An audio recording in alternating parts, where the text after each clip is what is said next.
আগামী জাতীয় সংসদ নির্বাচনের আগে এসপি এবং ওসি বদলি লটারির মাধ্যমে হলেও ডিসি ও ইউএনওর ক্ষেত্রে তা হবে না বলে জানিয়েছেন জনপ্রশাসন সচিব ডক্টর মোখলেছুর রহমান।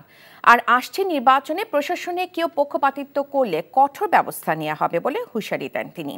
সকালে সচিবালয়ে পুলিশ মহাপরিদর্শকের সাথে বৈঠক শেষে এসব বলেন তিনি।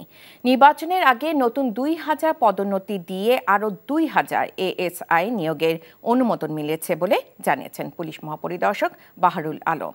রিপোর্ট করছেন রকুনউদ্দিন।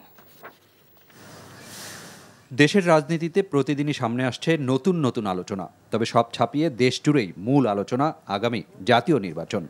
নির্বাচনকে সামনে রেখে প্রস্তুত হচ্ছে আইন শৃঙ্খলা রক্ষাকারী বাহিনীও। তারই অংশ হিসেবে প্রথমবারের মতো এএসআই পদে ২,০০০ জনকে সরাসরি নিয়োগ দেওয়া হবে পুলিশ বাহিনীতে। আইন ও বিধি মেনে সেই প্রক্রিয়া ত্বরান্বিত করার বিষয়ে আলোচনা করতে বুধবার জনপ্রশাসন মন্ত্রণালয়ে আসেন পুলিশের মহাপরিদর্শক। সিনিয়র সচিবের সাথে বৈঠক শেষে তিনি জানান, নির্বাচনের আগে এএসআই পদে মোট ৪,০০০ জনকে নিয়োগ দেওয়া হবে। ৪,০০০ এএসআই নিয়োগ দেওয়া হবে। এর মধ্যে 50% হবে সরাসরি আর 50% হবে পদোন্নতির মাধ্যমে। ওইখানে মাইনর কিছু সংশোধনী দরকার ছিল, তো ওনারা সেটা করে দিচ্ছেন, যার জন্য আমাদের এই রিক্রুটমেন্টের পথটা একটু সুগম হলো আর কি। এ সময় তার কাছে প্রশ্ন ছিল, নির্বাচনী দায়িত্ব পালনে এই নিয়োগ যথেষ্ট কিনা। আমরা তো ৮,০০০ এএসআই এর কথা বলেছিলাম।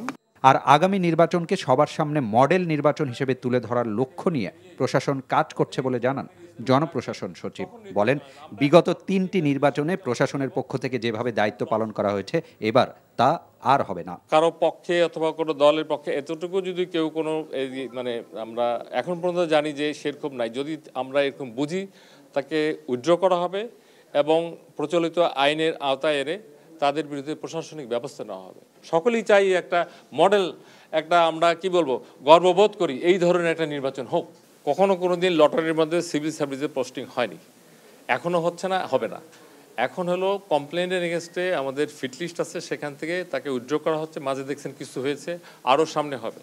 তফসিল ঘোষণার পর আইন অনুযায়ী নির্বাচন কমিশনই প্রশাসনের রদবদল করবে বলেও জানান সচিব। রকুনউদ্দিন, এনটিভি নিউজ, ঢাকা। বান্ডেল থাকলে প্রতি সেনমানিতে টাকা বাঁচবে। বিকাশ সেনমানি বান্ডেল কিনে জিতুন প্রতি লেনদেনে।